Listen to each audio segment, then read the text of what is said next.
परमात्मा पूर्ण ब्रह्म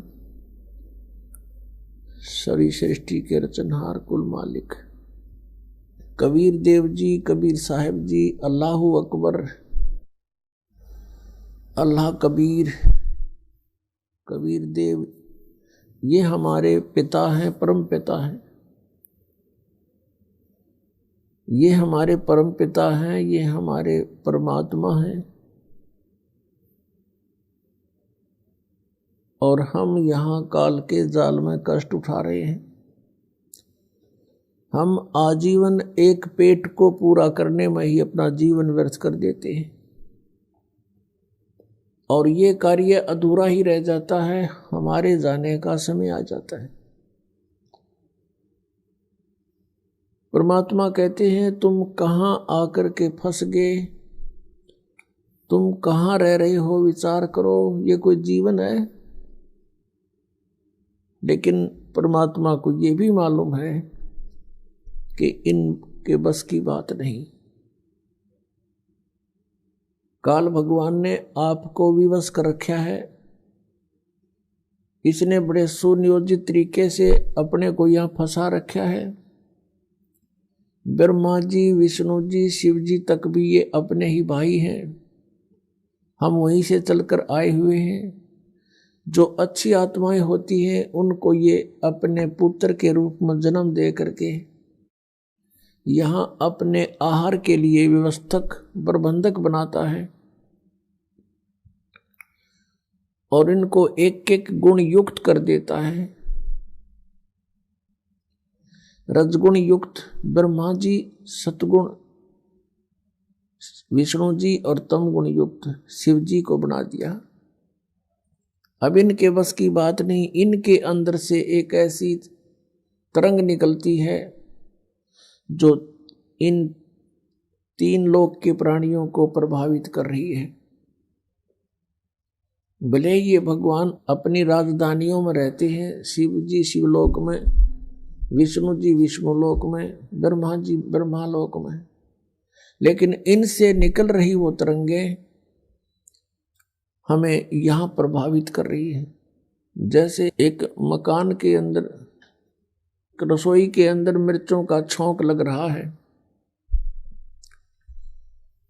वो साकार वस्तु मिर्च यानी छौंक लग रहा है रसोई में, और तीसरे दूसरे अन्य कक्षों में बैठे हुए व्यक्तियों को भी छींकें आ रही हैं।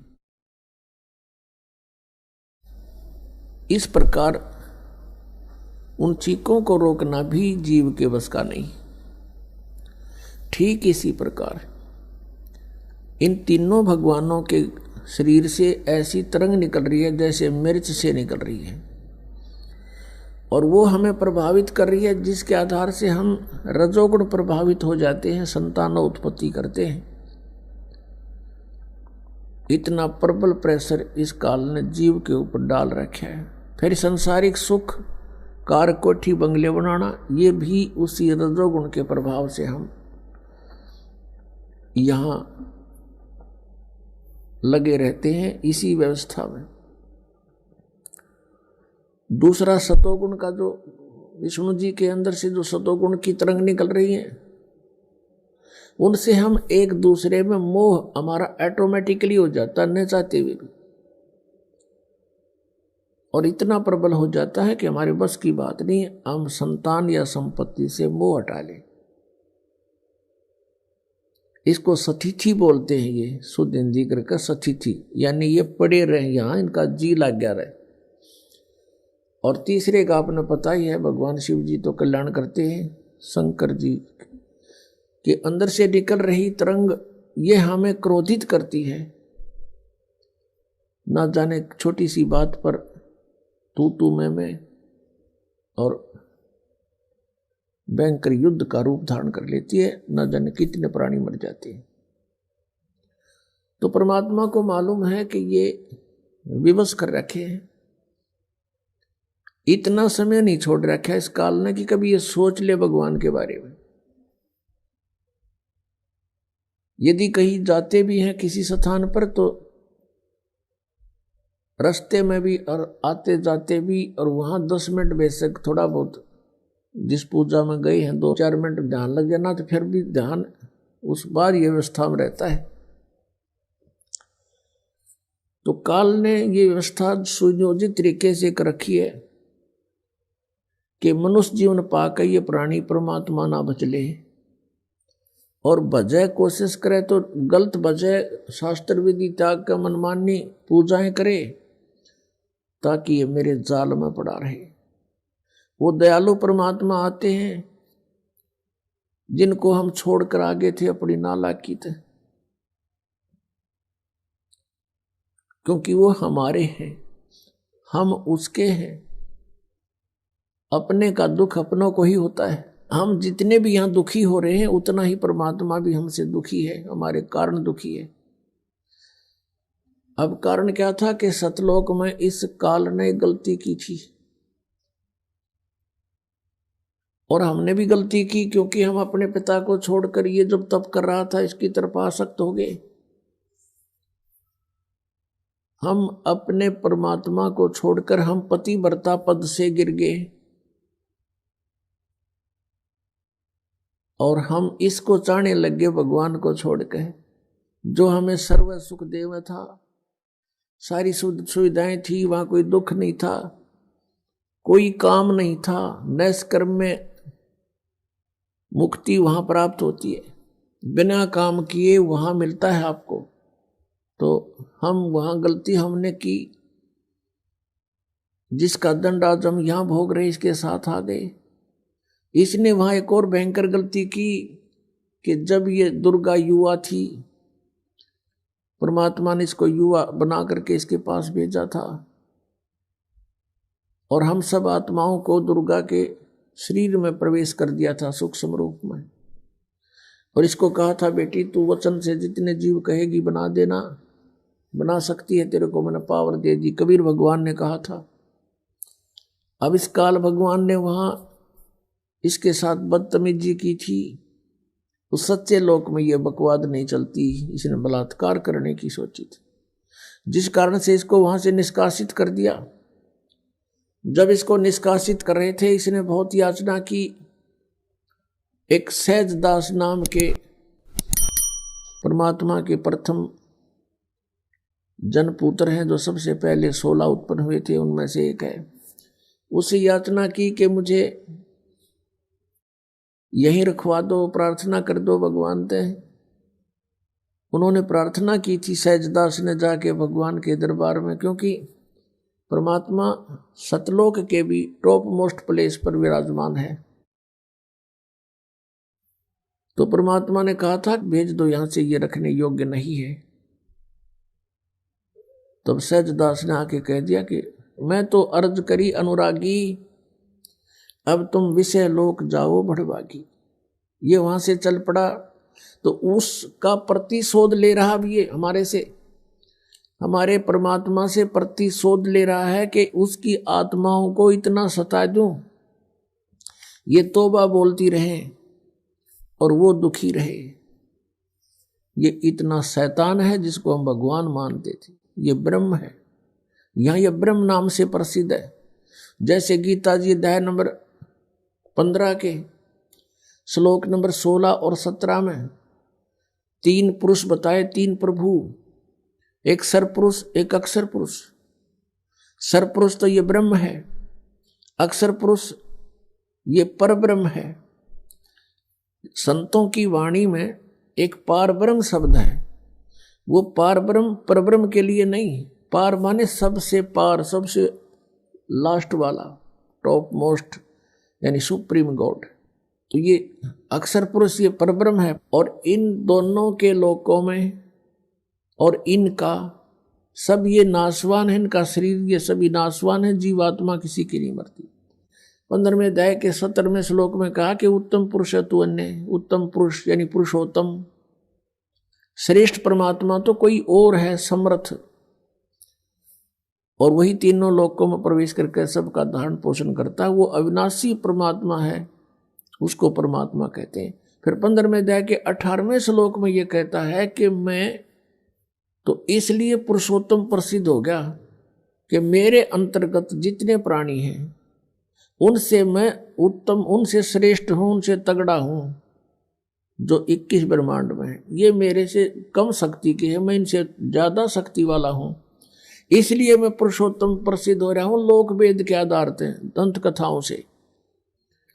मैं पुरुषोत्तम नहीं, पुरुषोत्तम तो 17वें श्लोक में बता दिया, वो कोई और है। तो ऐसे ये काल जो है यहां पर ये ब्रह्म नाम से प्रसिद्ध हो रहा है, लेकिन ये ब्रह्म नहीं है।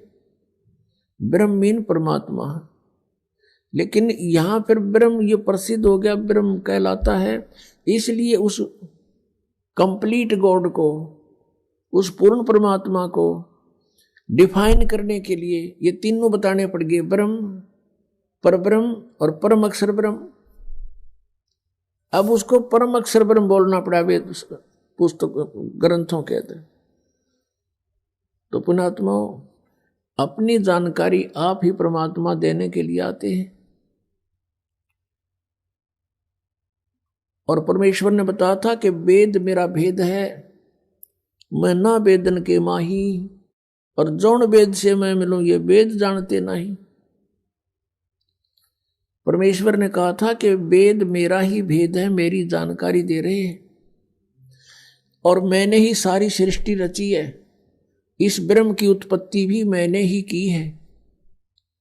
तो उस जानकारी को देने के लिए परमात्मा यहां स्वयं सतलोक से गति करके आते हैं। ये परमात्मा प्रत्येक युग में आते हैं। सतयुग में परमेश्वर का नाम सत सुकृत रहता है। त्रेता में मुनिंद्र नाम से परमात्मा प्रकट होते हैं।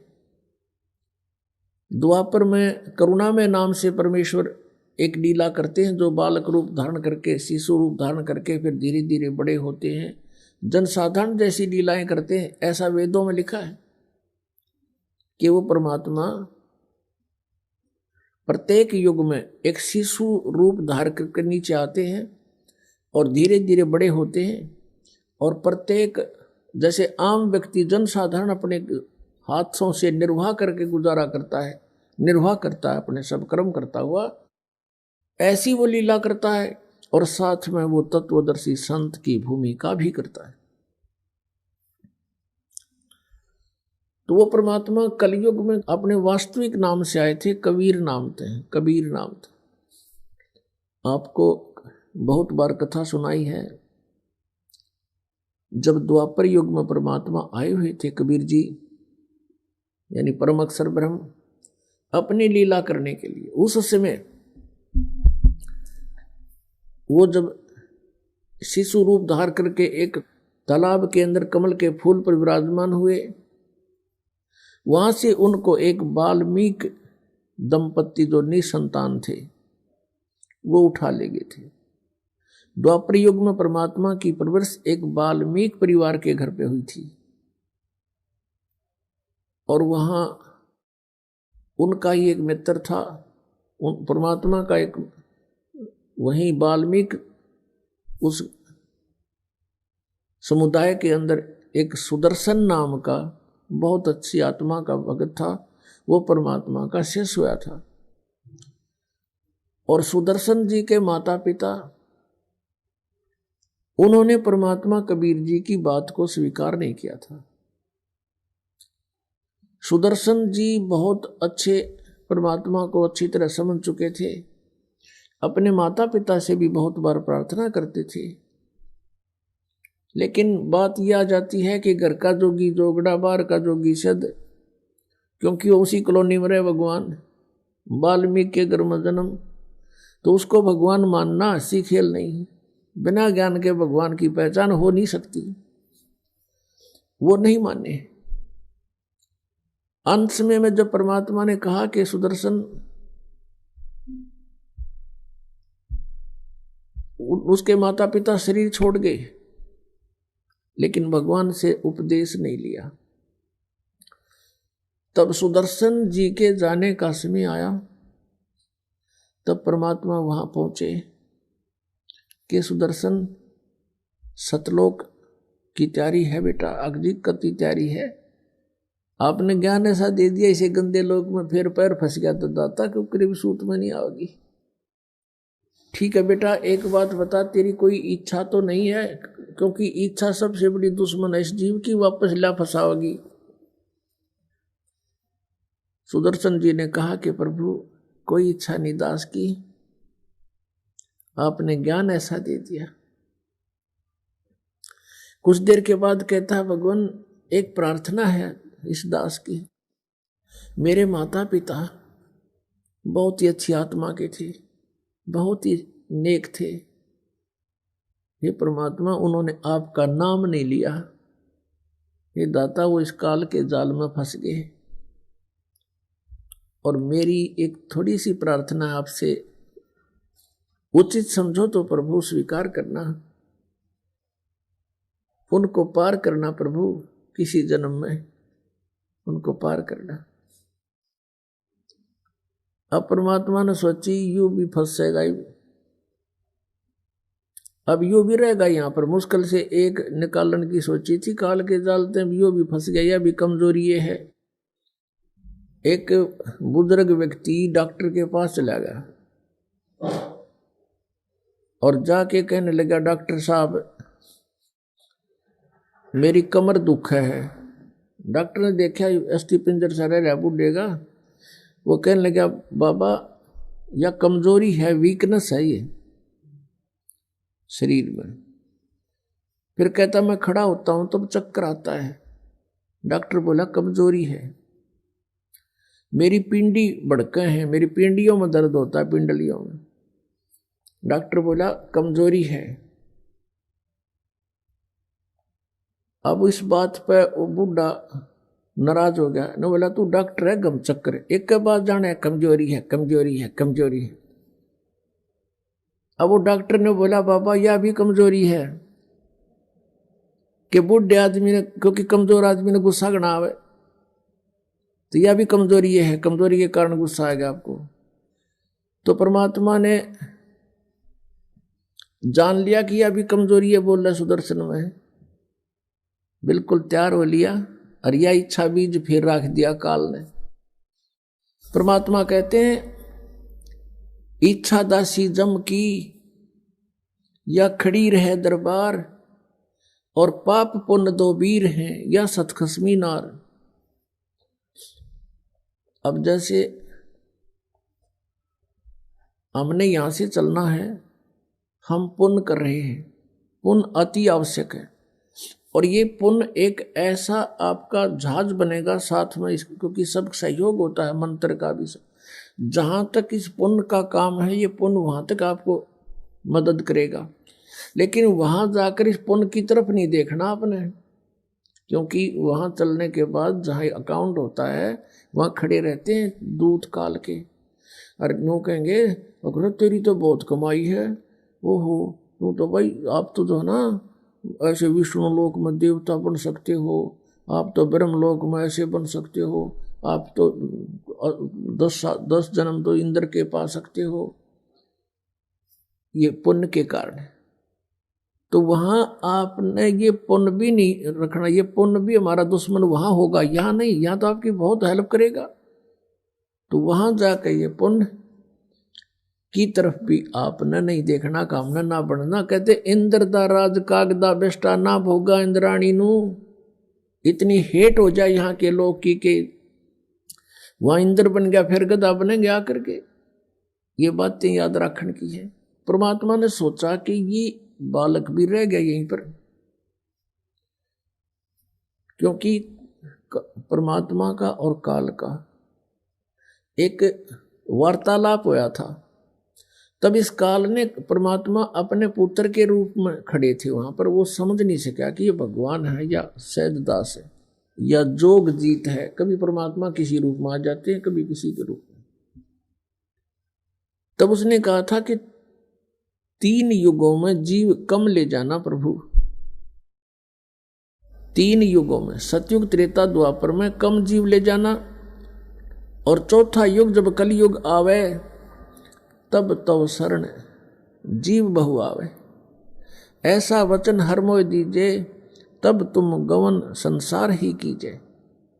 तो 3 युगों में जीव कम ले जाना और चौथे युग में कितने ही जीव ले जाना, ऐसा प्रतिज्ञा परमात्मा से ले ली थी। भगवान ने कह दिया था ठीक है, पर मैं परमात्मा भी जान थे कि ये 3 युगों में ये भक्ति को नहीं करें, क्योंकि सतयुग त्रेता द्वापर में अच्छी आत्माएं होती हैं, मजबूत शरीर होता है, पिछले पुण्य साथ होते हैं, और कोई भी साधना वो कर रहे हैं उनको पिछले पुण्यों से लाभ होता ही रहता है। तो ये सोचते रहते हैं कि जो साधना मैं कर रहा हूँ वही उसी से मुझे पुण्य हो रहा है, ये लाभ हो रहा है।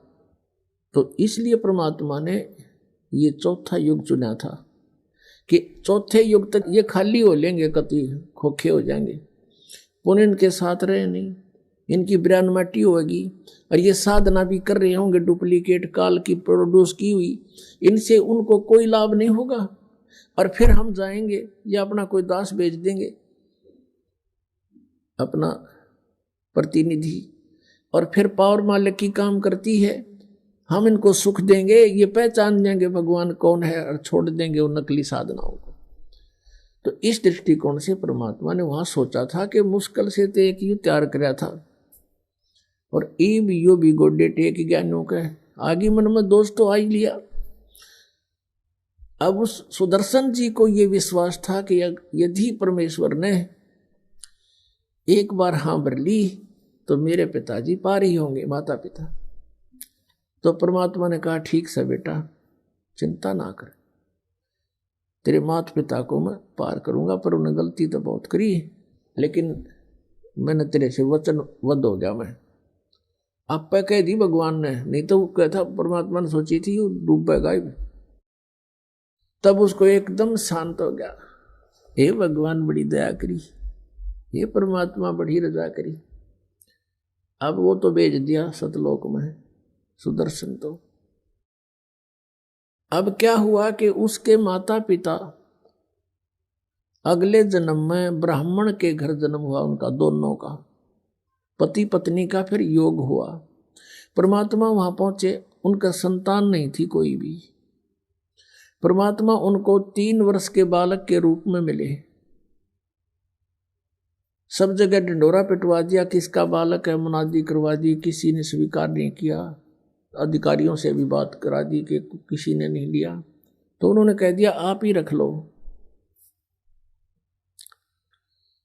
अब 3 वर्ष का बालक, और उनको न्यू कहे। अब माता पिता तो कहना ही था भगवान ने, और कहता बैठ जाते जब कभी, कहते आप भक्ति करो, परमात्मा का नाम लो, मैं परमात्मा हूँ, और भक्ति करो, मैं नाम बताऊंगा, अपने नाम ले लो। वो हंसन लग जाते थे, दादा पाक गया है, हमने नो के नाम ले ले, मैं भगवान हूँ। तो उसने पागल कहने लगे, पागल है यो लड़का, पता नहीं क्या बोलने लग जाता है। जब परमात्मा ने खूब कोशिश की, 1-2 वर्ष उनके संग रहे, वो नहीं माने तो अंतर ध्यान हो गए उनके सामने से। अब उनको इतना जबरदस्त बैराग हो गया भगवान का, ये परमात्मा ये तो सचमुच भगवान थे, हमने तो एक बालक माना था। अब ये कर्म बनाओ थे, उनकी वह एक तरफ कसक, वो मेडिटेशन बन गया, उनकी मृत्यु हुई इसी कसक में। अगला जन्म फिर ब्राह्मणी का हो गया, संतान वहां भी नहीं। अब वो शिव जी के पुजारी थे, गौरी शंकर सरस्वती नाम था उनका, गौरी शंकर ब्राह्मण का, सरस्वती उसकी पत्नी का, और ये दोनों आत्मा थी सुदर्शन वाले माता पिता। अब परमात्मा ने सोची जय ये ब्राह्मण रहेंगे तो माने नहीं। अब परमात्मा ने अपने प्यारी आत्मा को पार करने के लिए जो भी कारण बनाना है उसी से ही वो बात बनेगी।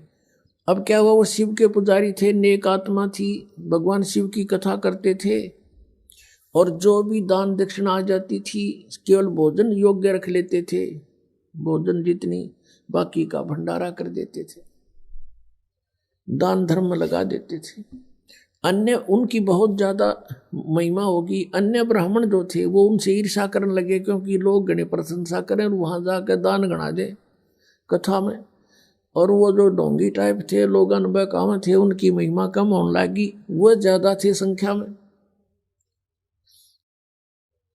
इस बात का पता चला मुसलमानों को कि हिंदू धर्म का ज्यादा प्रचार जो गौरी शंकर कर रहा है, और उनको यह भी मालूम था कि अन्य ब्राह्मण इनसे ईर्ष्या करते हैं, इनका साथ नहीं देंगे। जबरदस्ती मुसलमान बना दिया उनको, जबरदस्ती मुसलमान बना दिया। अपना जल छिड़क दिया उनके घर में, उनके मुंह में डाल दिया, अब तो मुसलमान हो गए। अब वो ब्राह्मण चार बैठे ही थे, जो दूसरे थे, उन्होंने कहा कि ये मुसलमान हो गया, इनका भाईचारा बंद, इनको गंगा में स्नान करना बंद, ये मुसलमान हो गए। वो तो बाट देखे थे, उनको तो इंतजार थी इसे दिन की। सब जगह डंडोरा पीट दिया, मुसलमान बन गया, गौरी शंकर मुसलमान बन गया।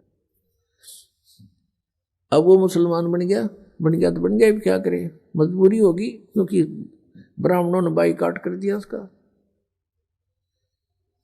उनका नाम रख दिया नूर अली, और उसकी पत्नी का नाम रख दिया नियामत। उनको फिर नीरू और नीमा कहने लगे। अब गंगा में स्नान करना बंद कर दिया मुसलमानों का, कि तुम नहीं नहा सकते इसमें, किसी को नहीं स्नान करने देते थे गंगा में वहां पर, मुसलमानों को खासकर। तो उन्होंने क्या सोचा कि अब क्या करें भाई। गौरी शंकर सरस्वती ने, नीरू नीमा ने विचार किया कि पहले तो रोजी रोटी चल रही थी कथा करने से, फिर उन्होंने सोचा भाई ऐसा कौन सा आसान कार्य है जो बिना पैसे के शुरू हो सके, हमारे पास पैसा तो है नहीं। तो उन्होंने फिर कपड़ा बुनने का काम सोचा। उसमें कुछ नहीं करना, एक चार लठ गाड़ने होते हैं, एक चार खुट्टे से बस लकड़ी काट लाओ जंगल में। तो वो कार्य शुरू कर दिया, और इतनी नेक आत्मा थी, फिर भी उनका जो मेहनताना आता था, दोनों की रोटी से जो बच जाता था, हफ्ते 10 दिन में भंडारे में लगा देते थे, यानी पुण्य करते थे। उनको संतान नहीं थी।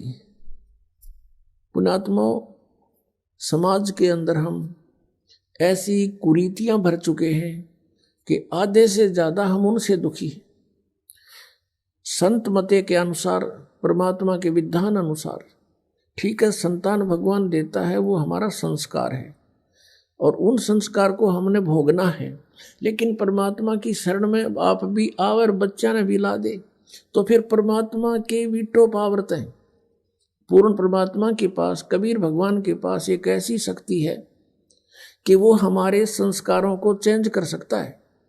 अन्य भगवान ब्रह्म पर ब्रह्म यहाँ तक कोई नहीं कर सकता, ना ब्रह्मा विष्णु महेश कर सकते। हमारा एक दूसरे से लेन देन है, इसलिए हम यहाँ फंसे हुए हैं। एक लेवा एक देवा दूतम, यहाँ कोई किसी का पिता नहीं पूतम। ऋण संबंध जुड़ा एक ठाठा, अंश में सब 12 बाटा। जब सुखदेव ऋषि अपनी माँ के गर्भ में 12 वर्ष रहे थे, जब बाहर आए, आते ही उठकर चल पड़े, अपनी और नाल को कमर पर डाल ली। और जब व्यास जी ने कहा था, अरे बेटा मुंह तो दिखा दे, पीठ करके चल पड़ा। अरे 12 वर्ष तेरी इंतजार करी, पुत्र मोह में व्याकुल हो गए व्यास जी, और कहा तो एक बार शकल तो दिखा दे मेरा बेटा। तो सुखदेव दूसरी तरफ मुंह किए हुए कहता है कि ऋषि जी, ना जाने कितनी बार तू मेरा बाप बन लिया, ना जाने कितनी बार मैं तेरा बाप बन लिया। ये तो बूढ़ी बीमारी है, कट्टन दे मेरा रोग। यूं कहकर आकाश में उड़ गया। पिछले संस्कार से सिद्धि थी उसमें। तो उसमें कहा था सुखदेव ने कि एक लेवा एक देवा दूतम, और कोई किसी का पिता नहीं पूतम। यहाँ तो ऋण संबंध जुड़ा एक ठाठा, अंश में सब 12 बाटा। यह एक कथा है, बिल्कुल सच्ची समझो इसको। 2 भाई थे, पिता ने पहली शादी करवाई, उससे एक पुत्र उत्पन्न हुआ, वो पत्नी मर गई। दूसरी शादी कराई, उससे दूसरा पुत्र उत्पन्न हुआ। वो पिता के एक की संतान थे, माताओं के 2 के थे। उनकी एज में भी काफी डिफरेंस था। बड़े पिता की मृत्यु होगी, बड़े भाई का विवाह हो गया। छोटा भाई जब 10-1 वर्ष का था उसकी मृत्यु होगी, अस्वस्थ हो गया, इलाज करवाना चाहा, 10-20 हजार 2,000 रुपये लगाए, स्वस्थ नहीं हो पा रहा था।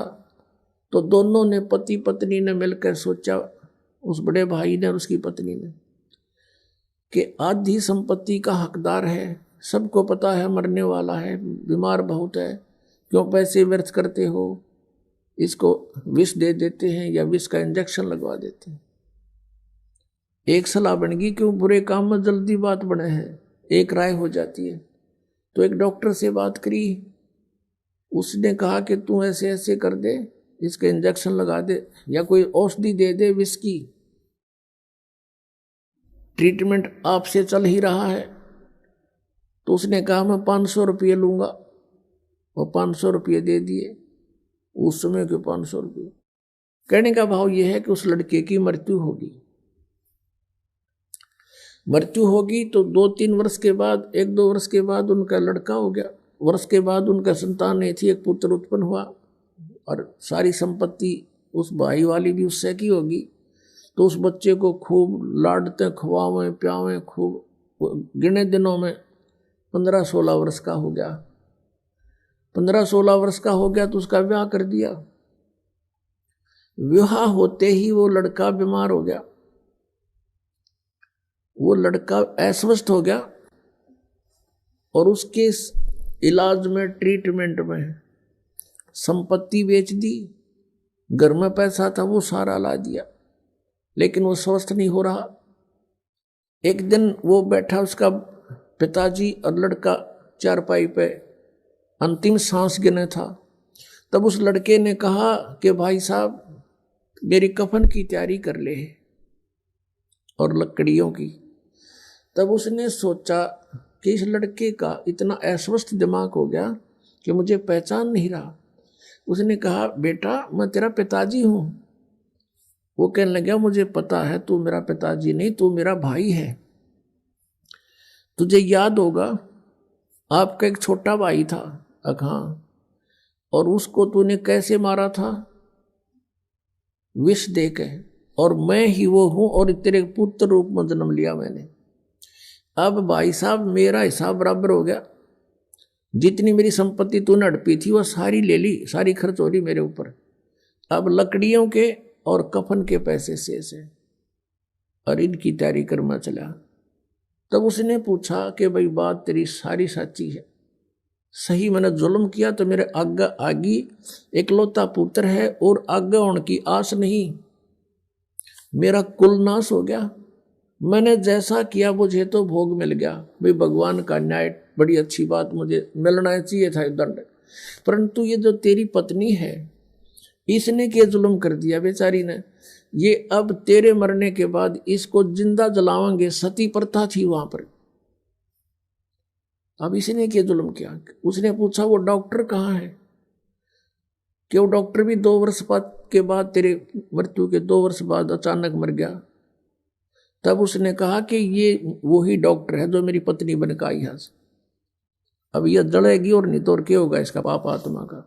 तो यहाँ इन बातों को पुण्यात्माओं आपने अपने हृदय में जचाना पड़ेगा। जैसे गीता जी अध्याय नंबर 7 के श्लोक नंबर 29 में गीता ज्ञानदाता कहता है कि उस तत्परम को जानकर और सारे अध्यात्म ज्ञान को जानकर सब कर्मों से परिचित होकर प्राणी केवल जरा और मरण से छूटने का ही प्रयत्न करता है। वो यहाँ किसी वस्तु की डिमांड नहीं रखता। जरा माने बुढ़ापा, मरण मीन मृत्यु। तो पुण्यात्माओं हमने सब कर्मों से परिचित होना है। एक समय एक गुरु से चले जा रहे थे, एक मछियारा मछली पकड़ रहा था और उनको पकड़ पकड़ के जाल भर भर के बाहर डाल रहा था। वो तड़प तड़प के मर रही थी। तब शिष्य ने पूछा, गुरुदेव इस अपराधी प्राणी को क्या सजा मिलेगी? गुरुदेव ने कहा, बेटा आजा फिर बताऊंगा, समय आने पर उत्तर दूंगा तुझे। कुछ 5-7 वर्ष के बाद, 8 वर्ष के बाद दोनों गुरु शिष्य जा रहे थे, जंगल से गुजर रहे थे, वन से। वहां एक हाथी का बच्चा उछल कूद करता करता दो पेड़ों के बीच में फंस गया। बहुत निकट निकट थे, निकलने की चेष्टा की लेकिन नहीं निकल पाया। निकलने की चेष्टा करने में उसकी सारी खाल छुल गई। वो निकलते आया बाहर, लेकिन इतना लाचार हो गया, वो गिर गया। उसके सारे शरीर में कीड़े पड़ गए, कीड़े, और वो बुरी तरह चिल्लाहट मार रहा है, चिल्ला रहा है। अब उस शिष्य ने पूछा, गुरुदेव इस प्राणी ने ऐसा कौन सा जुल्म कर दिया, देखो कितने कीड़े पड़े हुए इसके शरीर में, चिल्ला रहा है। तब गुरुदेव ने कहा, बेटा जो मछियारा आपने देखा था, प्रश्न पूछा था मेरे से, एक मछियारा मछलियां पकड़ रहा था, आपने पूछा था कि इसको क्या दंड मिलेगा। कहने लगे कि ये वही अपराधी है, हाथी की जूनी में आदि जितनी मछलियां थी वो इसको नोच नोच कर इसका मांस खा रही है, ये कीड़े बनकर। तो पुण्यात्मा परमात्मा कहते, तुमने उस दरगाह का मैल नहीं देखा, धर्मराज के तिल तिल का लेखा। हम फिर अपने उसी प्रसंग पर आते हैं।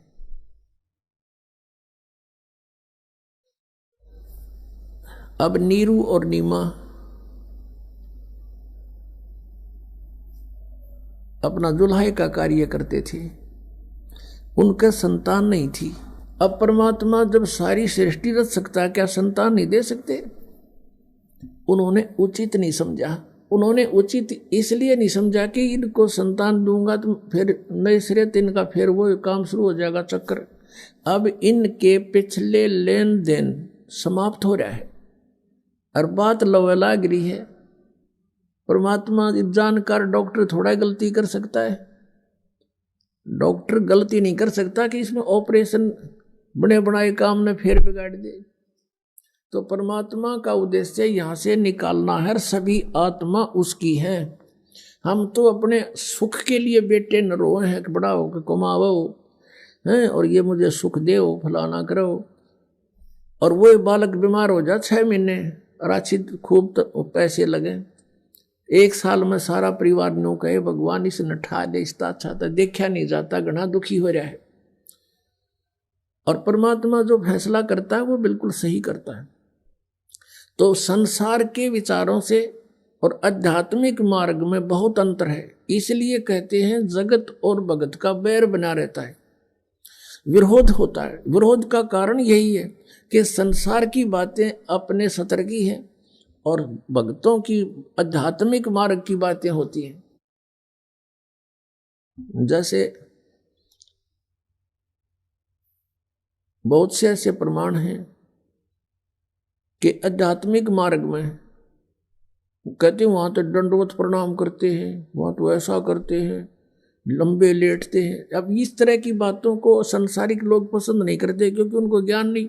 हमारा घीसा गल है, हम तो जो करें आनंद आता है, हमारे पुण्य बढ़ते हैं, अहंकार खत्म होता है। ये दुश्मन जो हमारे जीव का दुश्मन है अहंकार, इस तरह का होता है। तो समाज तो सोचता है जिसका संतान नहीं होता निकम्मा आदमी, कर्महीन, इसकी शकल भी नहीं देखनी चाहिए। ये काल की प्रेरणा, लोक वेद है।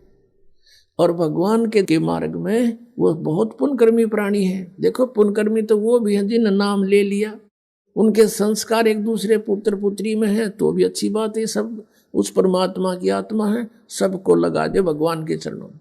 अब वो संस्कार जो हैं हल्के हो जाएंगे, परमात्मा अपने सतर से अपनी पावर से ठीक करेगा उनको, तो वो हमारे आसानी से सुलझ जाएंगे और इससे जीवन में काम निपटा देंगे। आपका भी संतान है उसका भी, और जिनका संतान नहीं है वो तो बना बनाया काम है उनका। तो देखो ये नहीं है कि भी संतान भगवान नहीं दे सकते, दे सकते हैं, लेकिन उनको संतान नहीं दी इसलिए नहीं दी कि ये फिर इस 84 के कोल्लू में फिर जुड़ जाएंगे।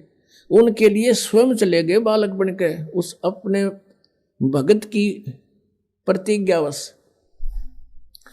अब दूसरी बार परमात्मा ने जो लीला वो करते हैं, वो लीला की लगभग 60 वर्ष से ज्यादा आयु होगी थी नीरू और नीमा की, संतान कोई नहीं थी उनके, और उनका गंगा में स्नान करना बंद कर दिया था। अब वो प्रतिदिन स्नान अवश्य करते थे, क्योंकि ब्राह्मण कुल में जन्म था, जिस कारण से उनके संस्कार ऐसे थे, नहा धो के खाना खाना। तो वहां एक लहर तारा नामक तालाब था। लहर, उसका तारा नाम था। लहर तारा इसलिए बोलते थे कि गंगा का जल वर्षा के दिनों में एक लहरों के द्वारा ऊपर का उछल कर एक बहुत बड़े सरोवर का रूप धारण कर लेता था, जैसे ये सामने आप देख रहे हैं। उसमें स्नान करने के लिए प्रतिदिन जाया करते थे। प्रतिदिन स्नान करने जाते थे, और वो उनकी झोपड़ी से लगभग 4 किलोमीटर दूर था। उसमें वन ही वन थे, वहां पर बहुत बड़ा सरोवर था। जिस दिन परमात्मा सतलोक से चलकर आए, आकाश से अपने सतलोक से चलकर आए, वो तीसरे मुक्ति धाम से, उसी समय एक अष्टानंद नाम के महर्षि रामानंद जी के शिष्य, एक ऋषि अष्टानंद जी साधना कर रहे थे अपने गुरुदेव के द्वारा बताई गई क्रियाओं से। उसने देखा कि आकाश से एक प्रकाश का गोला आया। उसकी आंखें जब उसको सहन नहीं कर सकी, आंखें बंद होगी तो अष्टानंद ने क्या देखा कि एक बालक रूप दिखाई दिया। जैसे हम सूर्य की ओर देखते हैं, सूर्य के प्रकाश को हमारी चरम दृष्टि सहन नहीं कर पाती, आंखें इधर उधर कर लेते हैं, बंद कर लेते हैं, तो फिर भी हल्का सा आकार सूर्य का हमें दिखाई देता है। ऐसे ही जब उसने आंखें बंद की तो क्या देखा कि एक शिशु रूप बालक दिखाई दिया। फिर दोबारा आंखें खोली तो क्या देखा, एक उस सरोवर के एक कोने में वो प्रकाश सिमट गया। सूर्य उदय से पहले का समय था। सूर्य उदय होने से 1.5 घंटा पूर्व को ब्रह्म मुहूर्त बोलते हैं।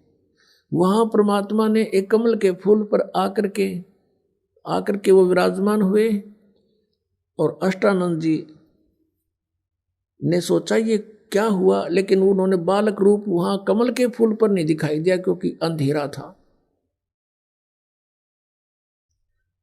परमात्मा ने शिशु रूप धारण किया। अब अष्टानंद जी वहां से उठकर चले गए। अपने गुरु पंडित रामानंद जी से कहा कि गुरुदेव, आज मैंने ऐसी एक प्रकाश देखा आकाश से, क्योंकि ये भगवान का प्रकाश मानते हैं। हे प्रभु, ये मेरी कोई भक्ति की उपलब्धि है या कोई मेरी भ्रमणा है, मेरा कोई भ्रम है? तब रामानंद जी ने बताया कि पुत्र, ये कोई तेरी भक्ति की उपलब्धि नहीं है और न ही कोई तेरा भ्रम है। ऊपर के लोकों से जब देव आते हैं, जिनका पुनर्जन्म होना होता है, वो आते हैं और किसी माँ के गर्भ में प्रवेश करेंगे, वहाँ से उनका जन्म होगा, या कोई लीला करने आते हैं, तब ऐसी परिस्थितियाँ होती हैं। अब जैसा उस गुरु ने ज्ञान था, अपने शिष्य की संतुष्टि कर दी। उधर से नीरू नीमा स्नान करने के लिए उसी दिन चल रहे हैं। अब नीमा रास्ते में रो रही है और अपने भगवान शंकर से प्रार्थना कर रही है। भले ही वो मुसलमान बन गए थे, लेकिन भगवान शंकर को नहीं भूल पा रहे थे। वैसे तो पुण्यात्माओं, ये जो मोहम्मद जी थे, हजरत मोहम्मद, ये शिवलोक से आए थे। एक बहुत अच्छी आत्मा थी, गण थे उनके, पिछले संस्कार अच्छे थे, उनके कारण ये वहाँ जन्म हुआ। उनमें शक्ति भक्ति थी, और जिस कारण से एक अलग से भक्ति विधि उन्होंने चलाई। अब क्या बताते हैं कि वही मोहम्मद, वही महादेव, वही आदम, वो ब्रह्मा, गरीबदास दूसरा कौन है, देखा अपने घर में। वही मोहम्मद, वही महादेव, क्योंकि महादेव के ही ये पुजारी थे। और वही आदम, वही ब्रह्मा। आदम जी जो हैं, बाबा आदम, ये ब्रह्मा जी के अवतार थे, उनके लोक से आए हुए थे। और दास गरीब दूसरा कोई नहीं देखा अपने घर में, यानी यहाँ अपने कमलों के अंदर। आप देखो, तुम्हारी अगर भक्ति ठीक हो जा, आपको पता लग जाएगा कि उस लोक में जब आप ब्रह्मा के लोक में जाओगे तो वह सारी हिस्ट्री लिखी होगी आपके सामने कि आदम रूप में कौन प्राणी गया था यहाँ से। फिर वो क्या होते हैं कि वहाँ से भक्ति युक्त आते हैं, नीचे आकर उनके संस्कार कमजोर हो जाते हैं, आशीर्वाद दे देकर फिर वो पितर रूप धारण कर लेते हैं, पितर लोक में जन्म होता है उनका जाकर के। हजरत मोहम्मद जी को जब जबराइल नाम के एक देवता ऊपर लेकर गए थे फरिश्ता, तो वहां देखा था कि बाबा आदम स्वर्ग के अंदर रो रहा है। एक तरफ देखता है तो रोता है, दूसरी तरफ देखता है तो हंसता है। तब हजरत मोहम्मद के पूछने पर जबरील ने बताया कि ये बाबा आदम है और ये रो इसलिए रहा है कि इसकी नकम्मी संतान जो थी वो गलत काम करते थे, आज नरक में पड़े हुए, उनको देखता है तो रोता है। अच्छी संतान इसकी थी, वो स्वर्ग के अंदर है, स्वर्ग की तरफ देखता है तब ये हंसता है। अब वो बाबा आदम वहां भी दुखी। तो कहने का भाव ये है कि ये सभी हमारे संस्कार मिले जुले हैं, हम कोई अलग कोई नारे हम नहीं हैं, लेकिन इस काल ने हमें कई भागों में बांट दिया, अब इनको फिर धीरे धीरे एक होना है। तो कहने का भाव ये है, जो प्रसंग चल रहा है कि भगवान शिव को बहुत याद करती थी, अब नीमा रो रही है, अंदर से पुकार रही है कि हे भगवान, हे शिव जी महाराज, अपनी दासी को भी एक लाल दे दो, मेरा भी समाज में सिर हो जा, समाज के अंदर मुझे भी जीने का राह मिल जावे। हमें तो देखते ही लोग ये कहते हैं ये तो मनहूस आ गए, इनकी तो शक्ल भी ना देखो, ऐसा कहकर बुरी तरह रो रही है। नीरू ने कहा, नीमा, यदि हमारे भाग्य में होता तो भगवान दे देते, अल्लाह दे देते हमें, लेकिन हमारे भाग्य में नहीं है। और तू ना रोया कर बार बार, तेरी आंखें फूट जाएंगी, बुढ़ापे का सहारा है नहीं, आंखें से तुझे दिखना बंद हो जाएगा, तो ज्यादा दुखी हो जाएगी, बार बार मत रोया कर। ऐसे कहते बतलाते वो उस स्थान पर पहुंच गए जहां प्रतिदिन स्नानार्थ जाया करते थे। जून का महीना, ज्येष्ठ सुदी पूर्णमासी, सन 1398, संवत 1455, ये गर्मियों के दिन उत्तर प्रदेश काशी बनारस की बात है। अब पहले नीमा ने स्नान कर लिया, उस तालाब में स्नान करके वो बाहर आ गई। वो जो उधर से नीरू स्नान करने के लिए प्रवेश कर गया, उसी घाट पर कच्चा सा स्थान था। नीमा जो कपड़ा बांध कर नहाई थी, उसको धोने के लिए, कपड़े चेंज करके उसको धोने के लिए पुनः गई वो सरोवर के किनारे। उस समय तक कुछ रोशनी सी हो गई थी, सुबह ब्रह्म मुहूर्त की बातें हैं। धीरे धीरे वहाँ सुबह